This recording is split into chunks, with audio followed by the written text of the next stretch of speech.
He has spent the past 28 months behind bars in a Florida prison, but tonight Conrad Black has one release on bail while an appeal court reviews his conviction for fraud. Lawyers for Lord Black filed the application a couple of weeks after the United States Supreme Court redefined a key legal theory that prosecutors had used to convict him. Here's Loren McNabb. He will soon be a free man. The question's now, when, and for how long.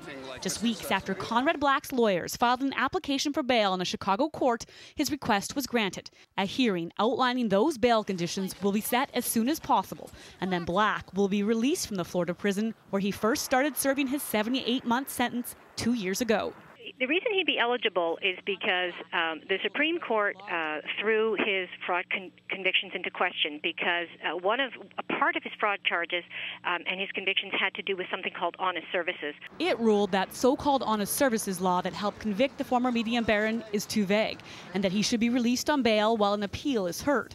Without bail, Black's lawyers had argued his time behind bars could ultimately outdistance any reduced sentence he might receive. An argument the court obviously agreed with today.